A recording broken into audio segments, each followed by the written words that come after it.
대통령 후보 교체 절차에 돌입했던 국민의힘이 전 당원을 대상으로 후보 재선출 찬반을 투표에 붙인 결과 반대가 찬성보다 더 많아 부결됐습니다. 후보 교체 절차는 즉시 중단됐고 김문수 후보가 대선 후보 지위를 회복했습니다. 손효정 기자입니다. 심야회의에서 전격적으로 김문수 후보의 대선 후보 지위를 박탈하고 한덕수 예비 후보로의 후보 재선출 절차에 돌입했던 국민의힘. 전국위원회를 열어 후보 교체를 확정짓기 전 전 당원을 대상으로 재선출에 동의하는지 묻는 투표를 종일 진행했습니다. 찬성 응답이 더 많을 경우 후보 교체의 근거가 된다는 구상이었는데 투표 결과는 부결. 근소한 차이였지만 후보를 다시 뽑는 것에 반대한다는 의견이 찬성보다 많았던 겁니다. 경쟁력 있는 후보를 세우기 위한 충정으로 우리 당원들의 뜻에 따라 내린 결단이었지만 결과적으로 당원 동지 여러분들의 동의를 얻지 못했습니다. 이에 따라 지도부는 재선출 절차를 중단했고 김문수 후보의 대선 후보 지위도 회복됐습니다. 후보 재선출을 결단했던 권영세 비상대책위원장은 책임을 지고 물러나겠다는 뜻을 밝혔습니다. 단일화를 이뤄내지 못한 것은 너무나 안타깝습니다만 이 또한 저의 부족함 때문이라고 생각합니다. 모든 책임을 지고 제가 물러나겠습니다. 김문수 후보 측은 사필 규정이라며 즉시 선대위를 출범하고 빅텐트를 세워 반 이재명 전선을 구축하겠다고 밝혔습니다. 한덕수 후보에게도 끝까지 남아 이번 대선에서 함께해달라고 당부했습니다. 한덕수 예비 후보 측도 김문수 후보와 국민의힘의 대선 승리를 진심으로 바란다며 국민과 당원의 뜻을 겸허하게 수용하겠다고 밝혔습니다. 후보 교체 논란이 당원들의 반대로 한순간에 정리되면서 김문수 후보는 중앙선관위 후보 등록을 시작으로 대권 행보를 재개할 예정입니다. YTN 손효정입니다. 어제 새벽부터 본격화한 국민의힘의 후보 교체 작업은 지도부와 후보자 모두가 상처를 입는 결과로 끝났습니다. 당의 무리한 후보 교체 작업으로 대선을 앞둔 국민의힘은 아수라장이 됐습니다. 이틀 동안의 난맥상 강민경 기자가 정리했습니다. 국민의힘 지도부가 무리수를 두기 시작한 건 김문수, 한덕수 후보자의 2차 협상이 불발된 그제 밤부터였습니다. 후보 등록 전까지 단일화가 요원해 보이자 당 지도부가 약속 불이행을 이유로 김문수 후보의 대선 후보 직위를 박탈한 겁니다.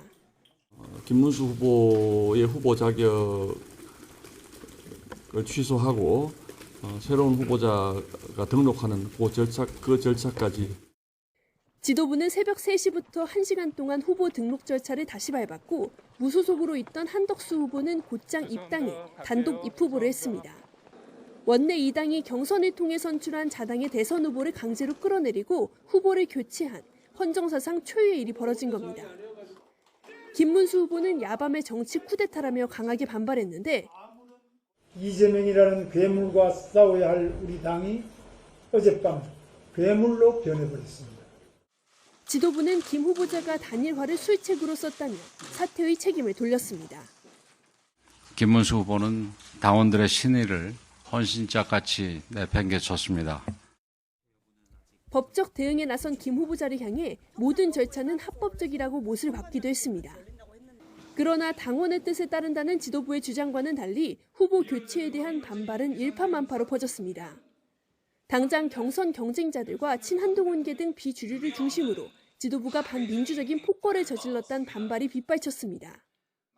윤석열 전 대통령의 비상계엄과 다를 바 없습니다. 막장의 정치 쿠데타이자 절망적인 자해 행위입니다. 내홍은 김문수 후보의 지위가 회복된 직후에도 이어졌습니다. 지도부가 후보 교체 명분을 쌓기 위해 추진한 당원 찬반 투표에서 발목을 잡히고 권영세 비대위원장이 직을 내려놓자 공개 반발을 주도한 친한계 의원들은 곧장 권성동 원내대표의 동반 사퇴를 촉구하고 나섰습니다. 이렇게 후보 교체를 심야에 주도한 지도부에 대한 책임론도 심각하게 제기가 됐습니다. 계엄 사태와 대통령 파면에 이어 후보 교체 시도로 겹 악재를 마주하게 된 국민의힘. 지도부의 후보 교체 시도는 일단락됐지만 대선이 한 달도 채 남지 않은 상황에서 당 내홍까지 이어지며 또 한 번의 위기를 맞고 있습니다. YTN 강민경입니다. 더불어민주당은 국민의힘의 후보 재선출 시도가 무산된 걸 강하게 비판했습니다. 조승래 중앙선거대책위원회 수석대변인은 SNS에 한때 집권당이었던 국민의힘이 후보를 결정하는 과정이 이렇게 엉망인데 그렇게 결정된 후보를 누가 신뢰하겠느냐고 적었습니다. 국회 법제사법위원장인 정청래 의원도 SNS에 막장 드라마 국민의힘은 폐가를 넘어 귀신 나오는 흉가가 됐다며 빅텐트는커녕 빈 텐트 치기도 어렵게 됐다고 꼬집었습니다. 국민의힘의 대선 후보가 극심한 진통 끝에 김문수 후보로 확정됐지만 범보수 진영의 이른바 빅텐트 구상은 사실상 무산된 걸로 보입니다. 이낙연 전 총리는 불출마를 선언했고 이준석 개혁신당 후보는 선관위에 대선 후보로 등록하며 독자 행보에 속도를 냈습니다. 신윤정 기자가 보도합니다. 지난 6일 한덕수 후보와 만나 개헌연대 구축에 협력하겠다고 밝혔던 이낙연 새미래민주당 상임 고문이 회동 나흘 만에 대선 불출마를 선언했습니다. 양대 정당의 극단 정치로 인한 광란의 시대에 선거로 할 수 있는 일이 많지 않다는 걸 통감했다며 다른 선거도 돕지 않겠다고 밝혔습니다. 다른 사람의 선거를 돕지도 않겠습니다. 아직도 정신을 차리지 못하는 국민의힘에 대해서는 아무 말도 하고 싶지 않습니다. 후보 교체라는 사상 초유의 사태가 빚어지면서 내홍에 휩싸인 국민의힘과 손잡는 것은 옳지도 않고 유리할 것도 없다는 판단을 내린 것으로 보입니다. 이 상임 고문은 한덕수 후보가 개헌 빅텐트를 위해 가장 공을 들인 인물인 만큼 김문수 후보와의 아름다운 단일화 이후 범보수 진영을 아우르는 빅텐트를 친다는 구상은 사실상 무산됐습니다. 다음 단계로 여겨진 개혁신당 이준석 대선 후보도 중앙선관위에 후보로 공식 등록하고 독자 행보를 가속화하는 모습입니다. 이 후보는 국민의힘의 후보 교체에 대해 대표나 후보 내쫓기로는 전과 사범이라고 비판하며 이재명 후보와 정면 승부에 나서겠다고 밝혔습니다. 계엄으로 국민들을 위협에 빠뜨렸던 그런 세력도 심판받아야 하고 삼권 분립까지 위협하려고 하는 또 다른 세력이 있습니다. 그 두 세력을 막아내고 이 후보는 한 후보가 출마 선언을 하기 전부터 연대에 선을 그어왔는데 이번 사태로 이 후보가 빅텐트에 합류할 가능성은 더 작아진 셈입니다. YTN 신윤정입니다. 더불어민주당 이재명 대선 후보는 중앙선거관리위원회 21대 대선 후보자로 공식 등록했습니다. 김윤덕 선대위 총무본부장은 지방 일정으로 직접 방문하지 못하는 이 후보를 대신해 경기 과천시 중앙선관위를 찾아 등록 신청을 마쳤습니다. 김 본부장은 이번 대선은 진짜 대한민국과 가짜 대한민국 세력의 싸움이라며 꼭 이겨서 가짜 태극기가 아니라 진짜 태극기를 되찾을 거라고 강조했습니다. 당 지도부의 후보 교체 시도 무산으로 자격을 회복한 김문수 후보가 오늘 국민의힘 공식 대선 후보로 등록합니다. 김 후보는 오늘 오전 9시 경기 과천시 중앙선거관리위원회를 찾아가 대통령 후보자 등록을 진행합니다. 국민의힘은 곧 선대위 체제로 전환할 걸로 보이는데 앞서 김 후보가 빅텐트를 세워 반 이재명 전선을 구축하겠다고 밝힌 만큼 관련 절차에도 착수할 걸로 보입니다. 개혁신당 이준석 대선 후보가 중앙선거관리위원회에 제21대 대통령 선거 후보자로 등록했습니다.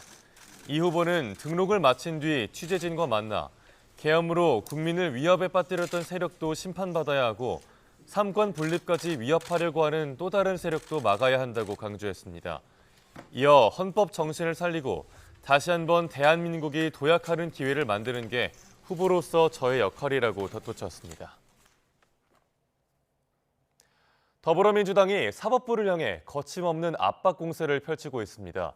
대법관 청문회 방침에 이어 조희대 대법원장 사퇴 압박, 그리고 대법원 판결 관련 입법까지 강경 일변도란 비판마저 나오는데 이런 자신감의 배경은 뭘까요? 정인용 기자가 보도합니다. 이재명 대선 후보의 공직선거법 위반 사건에 대법원이 유죄 취지 선고를 내린 이후 민주당은 연일 사법부를 정조준했습니다.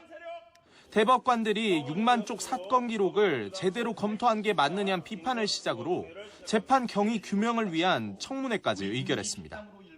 대법원에 의한 대선 개입, 정치 개입에 대해서는 그 과정에 대해서 면밀히 확인할 필요가 있다는 것을. 이 후보가 유죄를 받은 선거법 허위사실 공표죄 구성 요건인 행위를 삭제하는 법안을 소관 상임위원회에서 통과시켰고 국민 신뢰 저하에 따른 대응 차원이라며 대법관을 기존 14명에서 100명으로 증원하는 법안도 발의했습니다. 대통령에 당선되면 재판을 정지시키는 법안을 법제사법위원회에서 단독으로 의결했고 조희대 대법원장 거취도 거듭 압박했습니다. 조희대 대법원장은 더 늦기 전에 스스로 물러나야 합니다. 그것이 사법부의 명예를 지키는 길이며 통상 입법부인 정치권도 사법부 판결은 어느 정도 존중하는 문화가 깔려 있는데 이번엔 전혀 다른 양상으로 흐른 셈입니다. 이 같은 고강도 공세의 배경엔 주요 선거의 캐스팅 보트인 중도층 민심이 있다는 분석이 지배적입니다. YTN은 물론 SBS와 중앙일보 여론조사 결과 이 후보 대법 판결을 바라보는 중도층 시각은 부적절하다는 의견이 더 우세했습니다. 특히 격차가 20%포인트나 나는 조사도 있었습니다. 이 후보가 대통령이 되면 재판이 정지되는지를 묻는 여론조사를 봐도 YTN과 SBS, 서울경제 모두 중도층은 멈춰야 한다는 응답이 오차 범위 밖에서 더 높은 것으로 집계됐습니다. 다만 민주당이 바라는 대로 이 후보 파기환송심 공판기일이 대선 뒤로 연기되는 결정이 나오자 강경기류의 미묘한 변화가 감지됐습니다.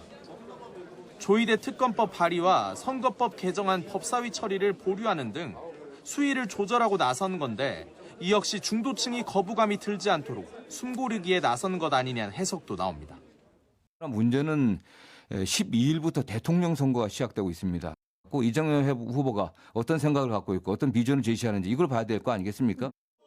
본격적인 선거 국면에선 정권 교체론에 힘을 싣기 위해 민주당 전략의 무게추가 사법부 공세가 아닌 정책 비전으로 옮겨갈 거란 관측도 나옵니다.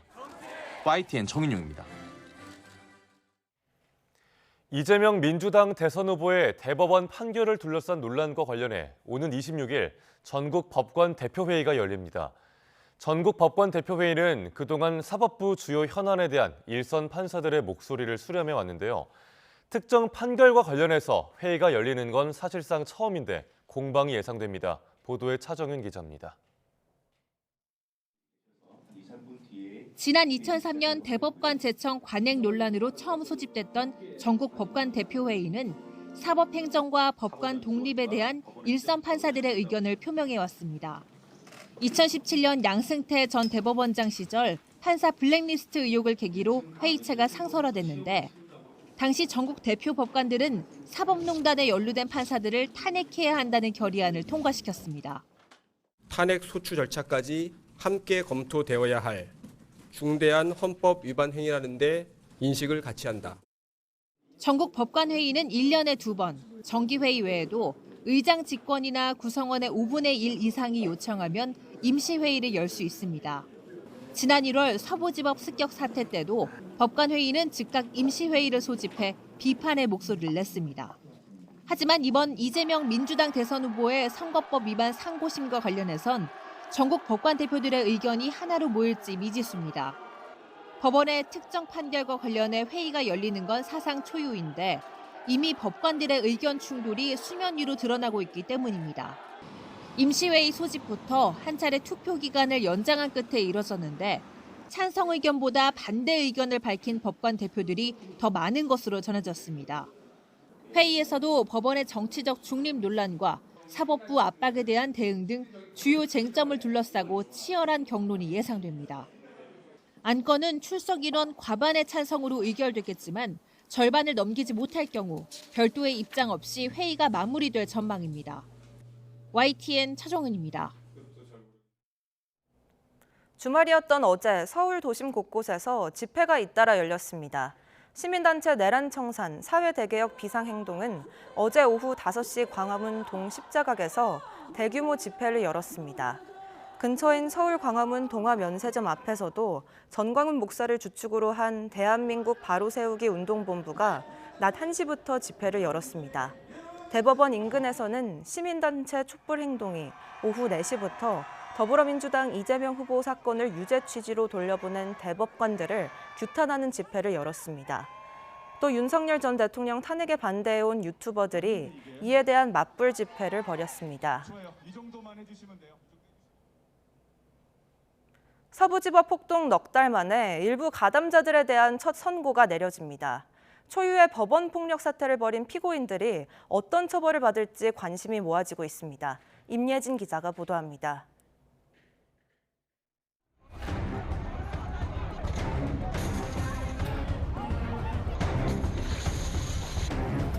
지난 1월 윤석열 전 대통령에 대한 구속영장이 발부되자 서울 서부지방법원 앞을 메웠던 시위대는 법원 안까지 침입했습니다. 영장을 발부한 판사를 찾겠다며 법원 곳곳을 뒤지고 집기를 부쉈습니다. 시위대는 제지하던 경찰을 폭행하기도 했습니다. 검찰은 한 번에 63명을 무더기로 기소하는 등 법원 폭력 사태 가담자 100명 정도를 줄줄이 재판에 넘겼는데 일부 피고인에 대한 첫 선고가 이번 주에 내려집니다. 앞서 검찰은 취재진을 폭행한 혐의 등으로 재판에 넘겨진 우모 씨 등 3명에게 지난달 30일 결심 공판에서 징역 1년 6개월을 구형했습니다. 또 법원에 불법 침입한 혐의를 받는 안모 씨에게는 징역 1년을 선고해달라고 재판부에 요청했습니다. 이들 4명에 대한 선고가 오는 16일 열리는 가운데 이보다 앞선 14일에도 특수 건조물 침입 혐의로 기소된 피고인들의 선고가 예정돼 있습니다. 오는 23일과 28일 등 법원 폭력 사태 관련 선고는 줄줄이 이어집니다. 범행을 인정하고 반성하는 태도를 보인 피고인들은 대부분 변론을 마치고 선고를 기다리고 있습니다. 반면 공소 사실을 부인하고 검찰이 증거로 제시한 현장 영상이 조작됐다고 주장하는 피고인들의 경우 1심 결론이 나오기까지 좀 더 시간이 걸릴 것으로 전망됩니다. 초유의 법원 폭력 사태 넉 달 만에 첫 선고를 앞두고 가담자들에게 어떤 처벌이 내려질지 관심이 모아지고 있습니다. YTN 임혜진입니다. 어제 오후 6시 10분쯤 강원 속초시 외홍치양 방파제에서 60대 부부가 바다로 빠졌습니다. 속초 해양경찰서는 연안 구조정 등을 출동시켜 40여 분 만에 이들을 구조했습니다. 병원으로 옮겨진 부부는 건강에 이상이 없는 것으로 확인됐습니다. 해경은 아내가 바다로 추락하자 이를 구조하려던 남편도 이어 빠진 것으로 보고 정확한 사고 경위를 조사하고 있습니다. 대한의사협회가 의대생이 한 명이라도 제적되면 가만히 두고 보지 않겠다고 경고했습니다. 김태구 의협회장은 어제 정부가 절차적인 정당성도 없이 무리하게 의대생들을 압박하고 있다며 단 한 명이라도 제적되는 사태가 발생하면 회원들의 총의를 모으겠다고 강조했습니다. 의협은 그동안 의대생 제적을 막기 위해 집회와 휴진, 파업 등 다양한 투쟁 방식을 논의하고 있다고 밝혔습니다. 앞서 교육부는 전국 40개 의대 재학생의 43%인 8,305명을 유급 대상자로 46명을 제적 대상자로 확정했다고 발표했습니다. 서울을 비롯한 전국 모든 버스 노조가 내일 일제히 조정 신청을 내기로 했습니다. 조정이 결렬되면 28일 동시 파업에 돌입하겠다는 건데 통상임금 판례를 둘러싼 분쟁이 확산하는 양상입니다. 김연아 기자가 보도합니다. 전국 22개 지역버스 노조들이 내일 동시에 임단협 조정 신청을 냅니다. 서울 버스노사의 쟁점인 통상임금 관련 임금체계 변경 문제가 전국 이슈로 확대되는 겁니다. 앞서 서울시는 현재 임금체계에서 통상임금 판례를 따르게 되면 연간 1,700억 원을 추가 부담하게 될 것으로 전망했습니다. 또 기본급 상승에 따라 수당도 오르면서 버스에 투입할 재정이 눈덩이처럼 커질 거라고 우려합니다. 하지만 노조는 통상임금 문제는 사법 판단을 구할 문제로 임단협 대상이 아니라고 일축했습니다. 게다가 개별 사업장별로 어떤 상여금이 통상임금에 포함될지 법정 공방이 이어지는 상황에서 사측이 일반 계산한 통상임금 상승분을 전제로 임금 체계를 불리하게 바꾸려 한다며 반발이 큽니다. 소송에서는 정작 저희 상여금이 통상임금에 해당이 되지 않는다고 적극적으로 다투고 있습니다. 이율 배반적으로 교섭대에 갑자기 통상임금 문제를 갖고 와서 엄청난 임금 인상이 된다. 하지만 사측에선 기존 임금 체계에 바뀐 통상임금 판례를 적용하면 인건비를 감당할 수 없고 임금 개편이 늦어지면 그만큼 추후 감당해야 할 통상임금 부담분도 늘어 개별 판결 결과를 기다리기 어렵다는 입장입니다. 노조는 올해 20% 이상 임금을 한꺼번에 올리자는 겁니다. 이는 서울시의 재정 악화와 시민들의 부담으로 전가됩니다. 저희는 직원들이 기존에 받던 급여를 100% 인정하고 그 전제에서 인상폭을 협상하자는 것입니다. 노조는 조정 결렬 시 28일 전국 버스 4만여 대가 첫 동시 총파업에 돌입할 거라고 밝혔습니다.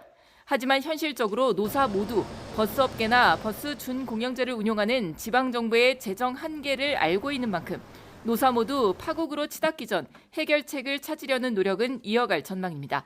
YTN 김현아입니다. 지난 3월 발생한 경북 산불의 피해액이 1조 원을 넘는 것으로 집계돼 관련 통계 사상 최대 규모를 기록했는데요.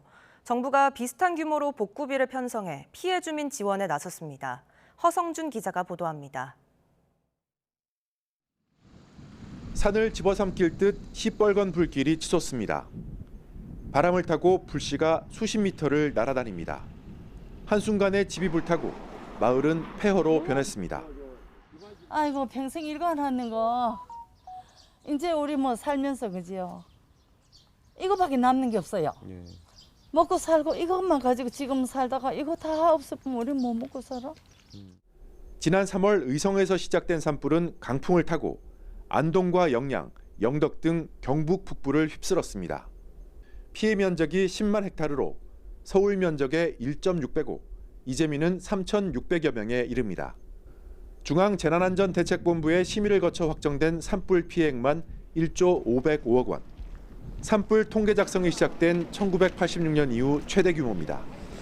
이에 따른 복구비도 국비 1조 1,800억 원을 포함해 모두 1조 8,300억 원으로 확정됐습니다. 주로 피해 주민의 주거와 생활 안정, 생업 복귀에 중점을 두고 편성됐습니다. 집 없는 사람은 임시주택 빨리 마련해서 생활 안전을 편하게 편리하게 할 수 있도록 하고 당장 먹고 살 거 일거리 어떻게 만들 거냐. 당장 지금 조사를 받고 그분들을 모시도록. 경상북도는 산불로 주택이 완전히 탄 경우 추가 지원금과 기부금을 포함해 최소 1억 원 이상 지원할 계획입니다. 또 마을 단위로 주택을 재건하는 등 지역 공동체 회복을 위한 사업을 대대적으로 추진할 방침입니다. YTN 허성준입니다. 올봄은 겨울부터 초여름을 오가는 날씨로 변덕이 무척 심했죠. 올여름이 더 걱정인데 시작부터 폭염에다 장마철엔 물폭탄이 쏟아지는 등 이른바 복합재난이 나타날 수 있다는 예상이 나왔습니다. 김민경 기자의 보도입니다. 서울의 역대 가장 늦은 봄눈을 기록한 데 이어 30도 안팎의 때이른 더위까지. 날씨의 변덕이 세 계절을 넘나들 정도로 심했던 봄에 이어 올여름은 초입부터 심한 더위가 찾아올 걸로 예상됩니다. 기상청은 3개월 전망을 통해 5월부터 7월까지 초여름 기온이 평년보다 높을 걸로 예상했습니다. 인도양과 열대 서태평양의 높은 해수면 온도의 영향으로 평년보다 대체로 높겠습니다. 인도양 수온이 오르면 대류 활동이 활발해져 공기가 위로 솟아오르는데 이로 인해 서태평양 부근에서는 반대로 공기가 가라앉으며 고기압이 만들어집니다. 서태평양의 수온이 높아지면 우리나라 여름철 기온에 큰 영향을 주는 북태평양 고기압이 강하게 발달하게 되는 겁니다. 이런 추세로 전문가들은 올여름 시작부터 폭염이 심할 걸로 내다봤습니다. 5월도 봄철입니다만 여름 같은 봄이 이어질 것으로 생각이 되고요. 그 이후에 이어져서 6, 7, 8 본격적인 여름으로 접어들면 작년에 못지않은 아주 높은 온도가 나타나는 폭염의 여름이 예상이 됩니다. 장마철에는 비가 강하게 내릴 걸로 전망됩니다. 전반적으로 기온이 높아 있기 때문에 대기 중에 수증기량이 많으니까 비는 많이 올 수밖에 없는 거죠. 이제 호우도 많이 내릴 수 있는 가능성도 높아지고. 폭염과 열대야, 집중호우가 동시에 찾아왔던 지난해처럼 올여름에도 극한 기상이 동시에 나타나는 복합재난의 가능성이 크게 점쳐지고 있습니다. 올해 사실 전혀 예상하지 못한 일이 발생하더라도 놀랍지 않을 것이다. 이런 거는 말씀드릴 수 있을 것 같습니다. 기후 전문가들이 올여름 기상이변을 한 목소리로 경고하는 만큼 여름이 오기 전부터 철저한 준비가 필요합니다. YTN 김민경입니다. 우리 경제의 성장 잠재력인 잠재 성장률이 이대로 가다간 불과 22년 뒤에 마이너스가 될 거란 경고가 나왔습니다. 경제가 역성장한다는 이야기는 전체 소득과 국가의 기능이 훼손된다는 이야기죠. 막을 방법은 있는데 문제는 실천입니다. 이승은 기자가 보도합니다. 팬데믹 이후 몇 년간 미국 경제는 고금리 고물가 속에서도 다른 선진국의 2배가 넘는 나홀로 성장을 누렸습니다. 파이낸셜 타임즈는 그 배경으로 높은 생산성을 들었습니다. 미국의 시간당 노동 생산성은 2022년 기준 91.5달러로 우리나라의 2배에 육박합니다. 우리나라는 OECD 38개국 가운데 33위로 최하위권입니다. 올해 실질 성장률이 1% 안팎으로 전망되는 한국 경제. 더 큰 문제는 모든 생산 요소를 최대한 활용했을 때 이룰 수 있는 잠재 성장률 자체가 급격히 떨어지고 있다는 점입니다. 한국개발연구원 KDI는 올해 1.8%인 우리 경제 잠재 성장률이 2040년 0% 안팎으로 떨어지고 불과 22년 뒤인 2047년 마이너스 0.1%가 될 것으로 전망했습니다.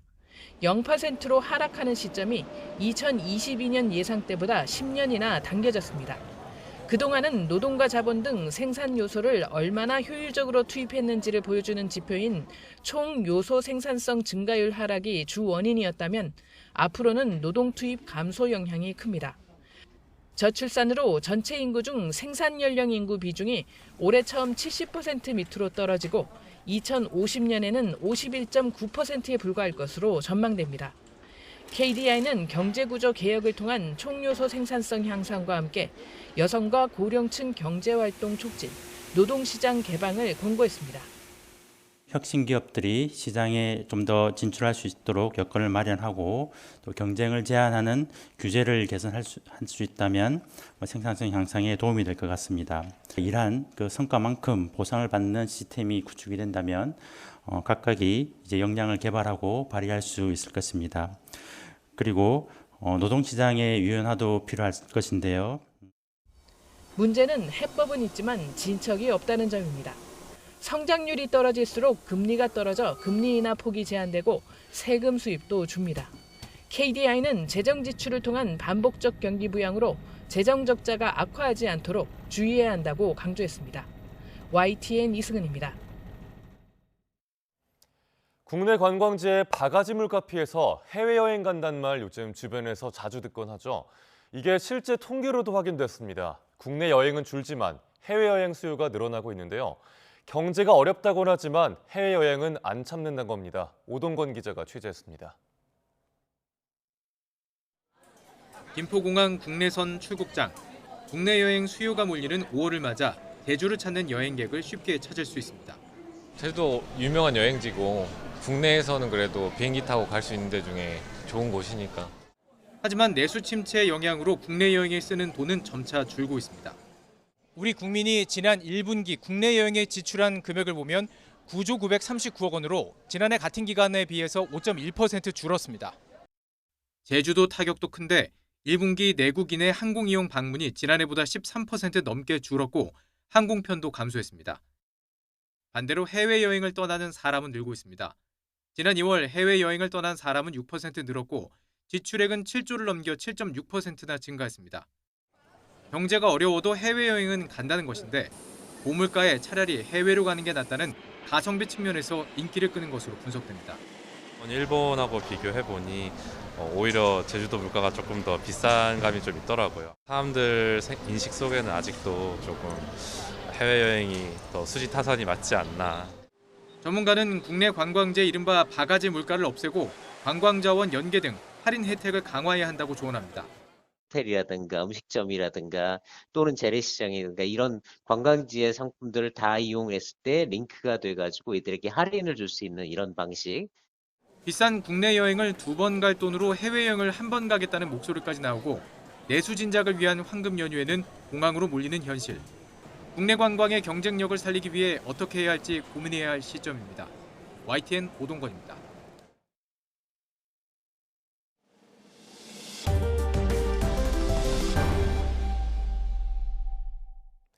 관세 전쟁으로 교역 관계를 사실상 단절한 미국과 중국의 고위급 인사들이 처음으로 얼굴을 맞대고 갈등을 풀기 위한 협상을 벌였습니다. 스위스 제네바에서 열린 첫 회의에서 진전이 있었는지 구체적 내용은 아직 알려지지 않고 있는데 양측은 11일에 회의를 재개하기로 했습니다. 뉴욕에서 이승윤 특파원의 보도입니다. 스콧 베센트 미국 재무부 장관과 허리펑 중국 국무원 부총리가 이끄는 양국 대표단이 세계무역기구 본부가 있는 스위스 제네바에서 만났습니다. 트럼프 미국 대통령 취임 이후 관세 전쟁을 벌이며 교역 관계를 사실상 단절한 양국 고위급이 얼굴을 맞대고 현안을 논의한 건 처음입니다. 사안의 민감성을 고려해 양국 수석 대표 발언도 공개하지 않는 등 회의는 비공개로 진행됐습니다. 첫날 10시간 넘는 협상을 마친 양측은 서로 100% 넘게 부과한 관세를 합리적인 수준으로 내리는 문제부터 협의한 것으로 보입니다. AP통신은 익명의 소식통을 인용해 첫날 회의에서 진전이 있었는지에 대한 즉각적인 징후는 없었고 11일에 회의를 재개하기로 했다고 전했습니다. 앞서 트럼프는 중국에 대한 관세율은 80%가 적절할 것이라고 밝혔고 미국 언론은 50%대로 낮추는 방안까지 논의될 것이라고 보도했습니다. 관세 전쟁으로 미국인들이 몇 주 뒤면 공급 부족과 가격 인상에 직면할 것이란 경고가 나온 가운데 중국 관영 신화통신은 무역 전쟁을 해결하기 위한 중요한 발걸음이라고 의미를 부여했습니다.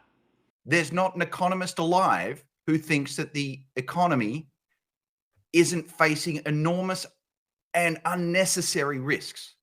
다만 양국 간 입장차가 워낙 커 이번 고위급 회담이 단순한 탐색전에 그칠 수 있다는 비관론도 제기되고 있습니다. 뉴욕에서 YTN 이승윤입니다. 인도와 파키스탄이 무력 충돌 사흘 만에 미국의 중재로 전면 휴전에 합의했습니다. 하지만 인도 정부는 휴전 발표 몇 시간 만에 파키스탄이 협정을 어겼다고 주장해 불안한 상황이 계속되고 있습니다. 이경아 기자입니다. 핵무기를 보유한 인도와 파키스탄의 군사적 충돌은 전면전 직전에야 멈춰섰습니다. 사흘 동안 양측이 공격을 주고받으며 민간인 수십 명이 숨진 뒤입니다. 휴전 소식을 들은 주민들은 일제히 환영하며 안도했습니다. बहुत ही एक अच्छा इनिशिएटिव है क्योंकि पिछले कहीं एक दिनों से जो motor shells missiles drone attacks हो रहे थे उसने तमाम सांस भी ले पा रहे हैं और ये चीज़ इसलिए अच्छी है कि गवर्नमेंट के लिए भी अच्छी है क्योंकि अगर वॉर होती तो हमारा देश 10 साल पीछे 지난 7일 인도는 파키스탄 9곳에 대한 미사일 공격을 감행했습니다. 지난달 인도령 카슈미르에서 벌어진 총기 테러 배후로 파키스탄을 지목하며 26명이 숨진 데 대한 보복이라고 주장했습니다. 사흘 뒤 파키스탄도 인도의 미사일 저장 시설과 공군기지 등을 겨냥한 군사작전에 들어갔습니다. 보복이 보복을 부르는 악순환은 미국이 중재에 나서면서 빠르게 진정됐습니다. 트럼프 미국 대통령은 휴전 소식을 자신의 SNS로 가장 먼저 알리고 두 나라가 상식과 큰 지혜를 발휘했다고 평가했습니다. So if India is otherwise distracted and engaged in a conflict with Pakistan, it will be much less capable of playing that role as strategic partner to the United States. And so there are broader geopolitical implications to this as well. 하지만 극적인 휴전 선언 몇 시간 뒤 인도령 카슈미르 지역 도시에서 수차례 폭발음이 들렸다고 현지 관리들은 전했습니다. And we take very, very serious notice of these violations. We call upon Pakistan to take appropriate steps to address these violations. 앞서 마코 루비오 미 국무장관은 휴전과 함께 양국이 중립적인 장소에서 광범위한 의제를 놓고 논의를 시작하기로 합의했다고 발표했습니다. 파키스탄이 협정을 위반했다며 비난하는 인도가 이 대화에 과연 적극적으로 나설 것인지 불안한 휴전이 이어지고 있습니다. YTN 이경아입니다. 우크라이나와 서방이 러시아의 제재를 압박하며 조건 없는 30일 휴전을 수용하라고 요구한 가운데 러시아는 우크라이나에 대한 무기 공급부터 중단하라며 부정적인 입장을 밝혔습니다. 안드리 시비하 우크라이나 외무장관은 현지 시간 10일 우크라이나와 동맹국들이 오는 12일부터 최소 30일간 러시아와 조건 없이 휴전을 할 준비가 됐다고 SNS를 통해 밝혔습니다. 시비하 장관은 키이우 회의 이후 영국과 프랑스 등 5개국 정상이 트럼프 미국 대통령과 평화 노력에 초점을 맞춘 유익한 통화를 했다고 전했습니다. 하지만 러시아는 휴전에 앞서 우크라이나에 대한 무기 공급부터 중단하라고 요구했습니다. 드미트리 페스코프 크렘린궁 대변인은 미국 ABC 방송 인터뷰에서 러시아가 휴전에 동의하기 전에 우크라이나 동맹국들의 무기 공급이 중단돼야 한다고 말했다고 로이드 통신이 전했습니다. 레오 14세 교황이 약자를 위한 봉사에 헌신했던 프란치스코 전 교황의 유산을 이어가자고 추기경들에게 당부했습니다. 레오 14세는 사회 문제에 목소리를 내온 전임 교황의 노선을 이어가되 성소수자 문제 등에 대해선 보수적 시각을 드러낼 거란 전망이 나오는데요. 바티칸에서 조수연 특파원이 보도합니다. 선출 이틀 만에 레오 14세 교황이 추기경들과 처음 만났습니다. 이 자리에서 자신은 하느님과 형제들을 섬기는 겸손한 종일 뿐이라며 교황이 특권이 아닌 봉사를 위한 자리임을 강조했습니다. 레오 14세는 앞서 프란치스코 교황이 그런 삶의 방식을 잘 보여줬다며 소중한 유산을 이어가자고 밝혔습니다. Specialmente nelle sue forme più proprie e inclusive, come la pietà popolare. La cura amorevole degli ultimi, degli scartati. 새 교황은 앞서 첫 미사 강론에서 세상의 어둠을 밝히기 위해 노력하겠다고 다짐했습니다. 오는 18일 바티칸 성베드로 광장에서 거행될 즉위 미사에서 우크라이나와 중동 전쟁에 대해 메시지를 낼 것인지도 관심이 집중되고 있습니다. The only thing I want personally, but I can speak for everybody here, is just for make an end for the war. 미국인이지만 오랫동안 페루 빈민가에서 사목 활동을 해온 레오 14세는 가난한 이주민에게 관심을 기울인 프란치스코 전 교황과 닮았다는 평가입니다. 2023년 프란치스코 전 교황이 추기경으로 임명한 인물이기도 한데 신학적으로는 온건한 중도파로 분류됩니다. 이민과 기후변화 문제에 대해서는 프란치스코 전 교황의 노선을 이어갈 것으로 보입니다. 다만 가톨릭 교회 내 성소수자 문제에 대해선 보수적인 입장으로 돌아설 것이라는 전망이 나오고 있습니다. People need to be more traditional and more conventional. And I think this is the wrong, but I don't know. Maybe he will do some good things. 교회법에 따라 득표수는 공개되지 않았지만 새 교황은 온건한 성품과 탁월한 업무 능력을 높이 평가받아 콘클라베 이틀 만에 압도적인 지지로 선출된 것으로 전해졌습니다. 세계 각지의 분쟁 속에서 새 교황 레오 14세의 역할에 대한 지구촌의 기대도 커지고 있습니다. 바티칸에서 YTN 조수연입니다. 프로야구 한화가 연승을 또 늘렸습니다. 빙그레 시절이던 92년 이후 33년 만에 11연승을 달렸습니다. 이경재 기자입니다. 시즌 6승의 폰세와 3패의 김선기. 선발 마운드에서 이미 한화 쪽으로 승리가 기울었습니다. 폰세는 5회 송성문의 솔로포를 맞았지만 6회까지 삼진 9개 1실점의 위력적인 투구로 키움 방망이를 잠재웠습니다. 신이 난 독수리 타선은 안타 16개를 몰아쳤습니다. 테이블 세터 황영국과 플루리얼이 3안타씩, 문현빈과 노시환, 최은성 등 중심 타선은 7타점을 쓸어 담았습니다. 9대1로 승리한 한화는 팀 역사상 33년 만에 11연승을 달렸습니다. 최근 21경기에서 19승 2패의 고공비행입니다. 타이트한 경기를 되게 많이 잡았는데 그러면서 좀 이게 점수차가 많이 안 날 때 뭐 수비를 하는 마음가짐이라든지 아니면 공격에서 뭐 풀어내는 방식이라든지 선수들도 그런 거에서 자신감을 많이 얻은 것 같아요. 한화를 쫓는 LG는 삼성과의 연속 경기를 모두 가져갔습니다. 삼성은 후라도와 레이스를 차례로 선발로 내고도 7연패에 빠졌습니다. 5대4로 뒤지던 5회, 고승민의 동점골을 시작으로 넉 점을 뽑아낸 롯데는 KT를 8대5로 물리쳤습니다.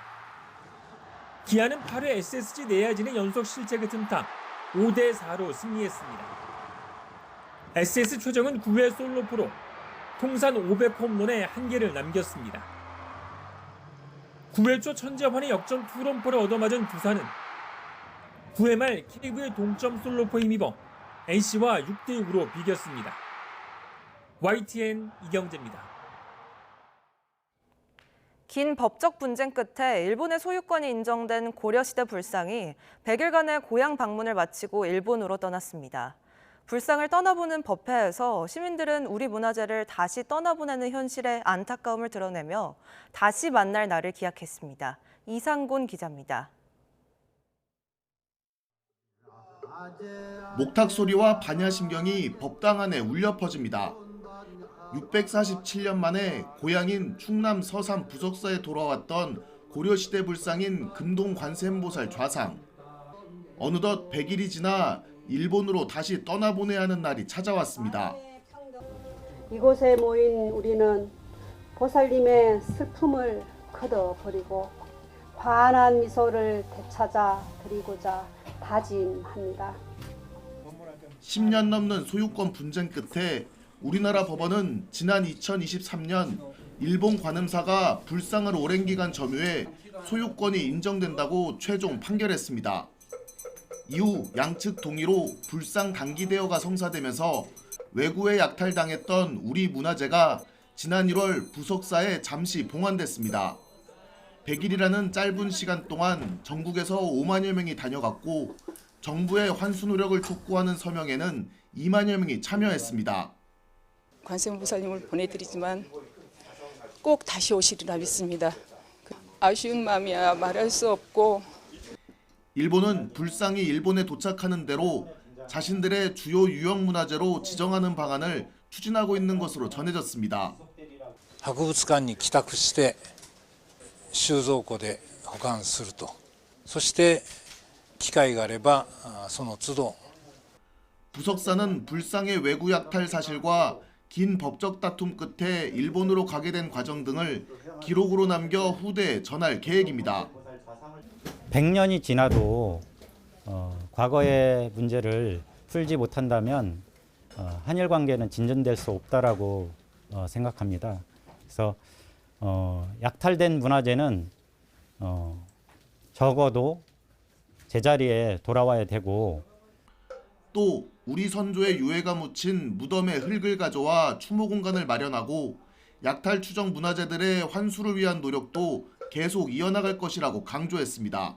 YTN 이상곤입니다.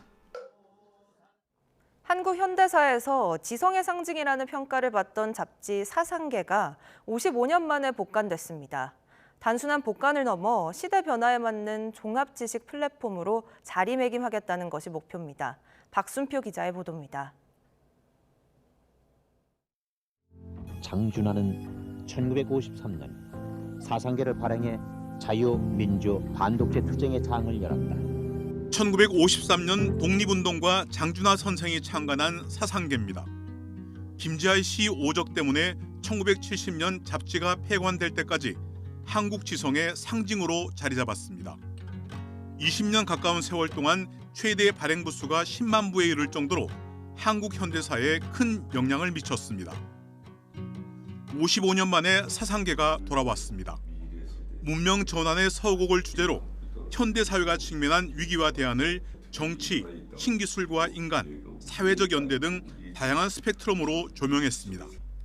각 분야의 석학과 전문가들이 필진으로 참여했습니다. 사상계가 각 부분에서 저희 문화 부분도 있고 환경 부분도 있고 뭐 정치도 있고 한데 그 부분에서 자신들이 선택하는 것에 대해서 최소한도 이것이 정과 부정은 알아야 되겠다. 그걸 가르쳐주는 잡지가 돼야 되겠다. 잡지로는 처음으로 양면형 인쇄에 정기 구독으로만 배포되는 것도 특징입니다. 특히 독립서점과 연계 지방 청년들이 청년 채권을 구입하면 일정 기간이 지난 뒤 보상해주는 제도도 눈에 띕니다. 독립서점들을 대상으로 총 10권의 책을 저희가 배포를 해드리고 그리고 청년들이 가서 이 책을 구매를 하면 3년부터 저희가 그 돈을 3배로 돌려드리는 제도입니다. 그래서 청년들이 많이 유입이 될 수 있기를 바라고 종이책을 한 번이라도 더 접할 수 있는 기회가 되길 바라고 사상계는 해방 이후 격변기에 많은 젊은이와 지성인들에게 시대의 갈 길을 제시했습니다. 70여 년이 지난 2025년 사상계가 재창간된 것은 어쩌면 우리 사회가 여전히 어둡고 갈 길을 잃고 있다는 반증인지도 모릅니다. YTN 박순표입니다. 검찰청과 경찰청, 이름만으로도 다소 딱딱하고 거리감이 느껴지는 곳이죠. 그런데 이곳에 미술관이 들어섰습니다. 민원인과 지역 주민들이 심리적 위안을 얻을 수 있도록 한 건데요. 윤지아 기자가 소개합니다. 은은한 조명 아래 전시돼 있는 작품들. 방문객들에게 잠시나마 휴식을 건넵니다. 진흙과 한지 같은 소박한 재료, 금이 가고 갈라진 듯한 화면엔 삶의 고통과 상처, 그리고 희망의 흔적이 담겼습니다. 오래된 흙벽이나 이런 데서도 들풀들이 피어나잖아요. 그 들풀의 생명력, 그러니까 희망을 이야기하고 싶었습니다. 전주지방검찰청사 안에 문을 연 온숲 갤러리. 민원인 그리고 시민과의 거리감을 줄이고 쉼터를 제공하기 위해 마련됐습니다. 전국 검찰청 가운데 청사 안에 상설 전시 공간이 생긴 건 이번이 처음입니다. 우리 검찰청이 어떻게 보면 지역 주민들한테는 굉장히 거리가 있고 찾아오기 쉽지 아니한 기관입니다. 서로 간의 간극을 좁히고 소통할 수 있는 기회가 되면 좋겠고요. 전주지검은 지역 작가들의 전시를 이어가며 시민들에게 보다 친근한 기관으로 다가가겠다는 계획입니다. 알록달록한 그림과 조형물이 가득한 이곳, 전북경찰청 안에 있는 무궁화 아트홀입니다. 수사기관을 찾은 민원인들의 스트레스를 덜어주고 다소 경직된 경찰청의 분위기를 개선하기 위해 마련됐습니다. 법 집행 기간이라서 딱딱하게 느껴질 수도 있는데 이런 문화적 공간을 통해서 또 도민 여러분들과 또 여기 근무하고 계시는 많은 직원분들이 편안하게 권위적인 이미지 대신 지역과 함께 숨쉬는 열린 공간으로의 변화를 시도하고 있는 수사기관. 낯선 공간엔 익숙한 예술이, 무거운 분위기엔 가벼운 숨결이 스며들고 있습니다. YTN 윤지아입니다. 검찰이 구복규 전남 화순 군수가 외가 문중 땅에 꽃단지를 조성해 특혜를 줬다는 의혹에 대해 수사를 시작했습니다. 광주지검은 이런 내용을 골자로 한 주민의 고발장이 제출돼 사건 배당 절차를 마치고 수사에 착수했다고 밝혔습니다. 구복규 군수는 2023년부터 전남 화순군 춘향면 대신리 일대에 군비 15억 원을 들여 관광 꽃단지를 조성했는데 외가 문중이 소유한 땅을 임대해 특혜를 줬다는 의혹으로 고발됐습니다.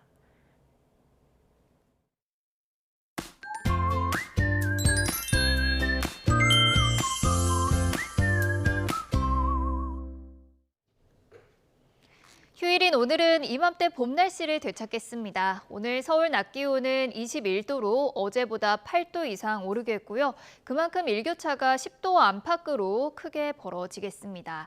나들이길 옷차림에 각별히 주의하셔야겠습니다. 오늘 하늘에는 구름이 많이 지나겠고 경기 동부와 강원, 충청과 남부 곳곳으로는 오후 한때 5mm 안팎의 소나기가 지나겠습니다. 또 아침까지 내륙에는 안개가 짙게 끼겠고요. 동해안에는 너울성 파도도 높게 일겠습니다. 현재 기온 살펴보도록 하겠습니다. 현재 서울 기온은 11.5도, 대구는 12.7도를 나타내고 있습니다. 낮 기온은 어제보다 크게 올라서 따뜻하겠는데요. 서울이 21도, 대전과 대구가 22도, 부산은 18도로 예상되고 있습니다.